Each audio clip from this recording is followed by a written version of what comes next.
Om Shanti.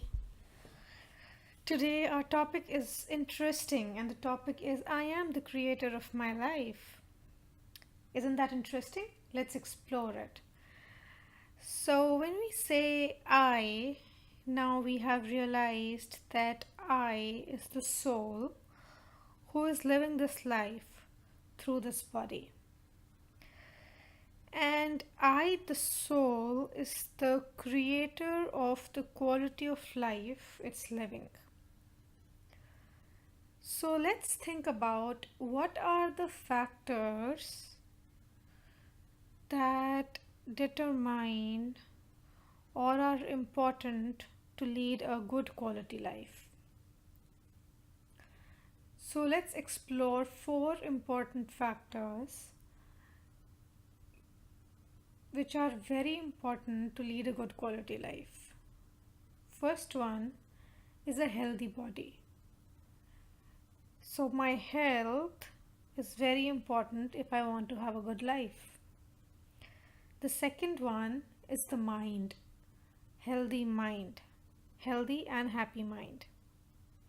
The third one is wealth, the money that I earn, the possessions or the property that I have to be in the right proportion for me so that I can buy all the necessary physical comforts. So wealth becomes an important factor.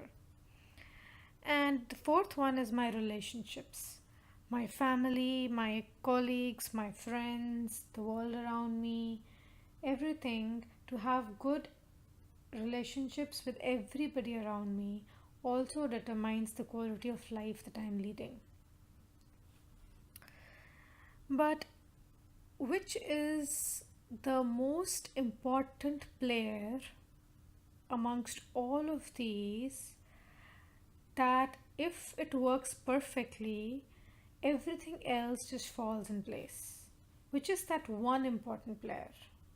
Some of you may have guessed it right. Yes, it is the mind. Mind is the most important player, that if that works perfectly fine, everything else will just fall in place. So my life will become perfect. The quality of life will just touch the sky if my mind works perfectly. How does that happen? To be able to understand that, first let me ask this question: is mind part of the body? No, right? No one has seen the mind.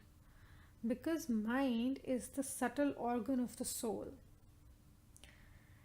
And we all know that our mind creates thoughts which are just energy waves which vibrate into the atmosphere. And this is the role of the mind. The another subtle organ of the soul, which we all know already and we use it in our vocabulary, is my intellect. So my intellect is the deciding factor. So thoughts arise in the mind, the intellect decides, should I do this or should not I do this? And whatever my intellect decides, that is what I bring into the action. Whatever I bring into the action, which is called karma, becomes an impression, a recording on the soul. And that recording is called a sanskar or memory.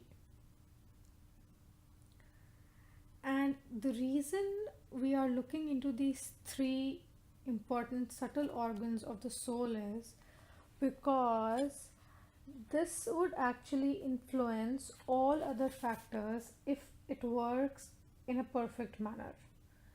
And to explain this in detail, I will pick up an example of the first factor that we talked about, which was body, my health. So how does my mind influence the body? How does, if my mind works perfectly, my intellect decides perfectly, my health is good? So let's take an example. If I'm with my set of friends and my friends say, come on, let's try a cigarette today. First time when I get this offer from my friends, I would have a thought in my mind: should I do this or should not I do this? I know it's not good for my health. I should not be doing it. But if I, for whatever reason, out of peer pressure or my curiosity to try it, if my intellect decides that it's okay, let me try it once at least, there's no big deal about it, and I just go ahead and try it. So I have one cigarette that day. I try it and I say, it's not that bad. It's okay to try it once in a while. And when I do that, the thought which has come into now action is now recorded on me as a memory, as an impression. So that impression has been formed. Now, the second time when I get again this opportunity, again my mind would create this thought, should I have it or should I not have it?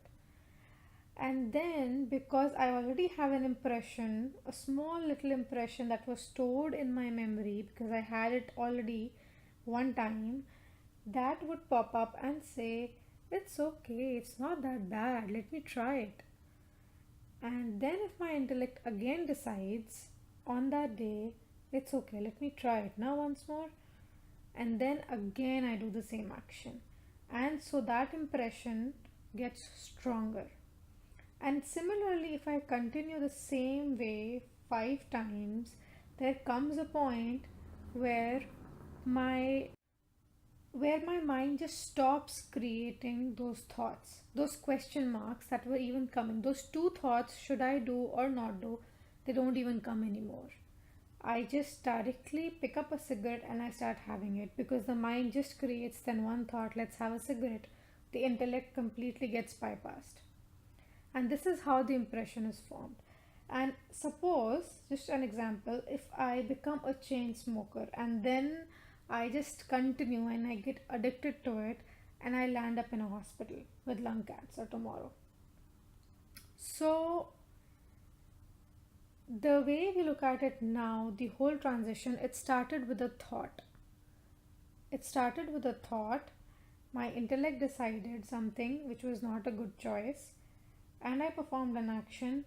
And because it kept on, I did it few times, which made that impression very strong inside me, that after a while I just started doing it as a habit without even thinking about it. And the end result, which was my destiny, which is my life today, is that I have a bad health and I am in a hospital. So, this is one example where we see that how my thoughts led to my destiny, which is the life that I am living, which is that I am physically ill. And similarly, we can apply the same thing when we talk about wealth. Not everybody is born into a very well to do family or does not have all the resources. Now, we have seen people around us who are not born in a well to do family, or they were not even given an opportunity to have some basic education, but they are still creating wonders. We can see those in some of our top leaders or some businessmen or whoever around us, even who are not so much educated, who did not come from a very well to do families, but they are still able to create a very strong financial setup for themselves. How are they able to do that? Just with the power of the mind. The power of the mind and the intellect, which they use to do the right, to create the right decisions and then do the right actions, which leads them to create the quality of life that they want. And even in our relationships, if my mind is happy and healthy, if I'm able to look at everybody as this beautiful spiritual being just as I am, if I'm able to be that loving being, that angel, that understanding person who's more accepting, who is more bonding with other people, and comes out of that space of building relationships with my family, my friends, my colleagues, or whoever comes in contact with me, then my relationships become beautiful. And so this proves that the mind and the intellect factor are the most important players in creating my life. So I, the soul, I am the creator of my life. Whatever I want, I can create just by creating right thoughts and empowering the intellect to make the right decisions. If I can empower my intellect to create right decisions, I can just create a beautiful life and a beautiful destiny for myself. Now, how can I empower my intellect so that it takes right decisions?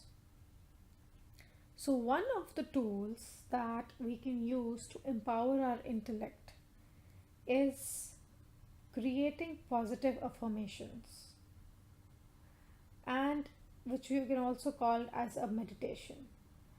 And meditation is just healing of the mind, healing of the mind so that it gets empowered to create more powerful and positive thoughts. And the more powerful thoughts I'm able to create and empower my intellect, the intellect is in a better position to judge and take the right decisions.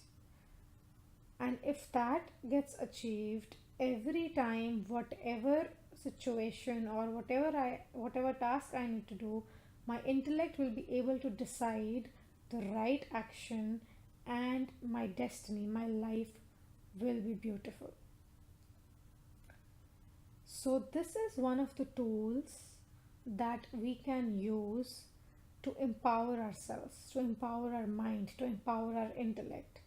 So therefore, we come to this conclusion that I, the being, is the creator of my own life. Thank you. Om Shanti.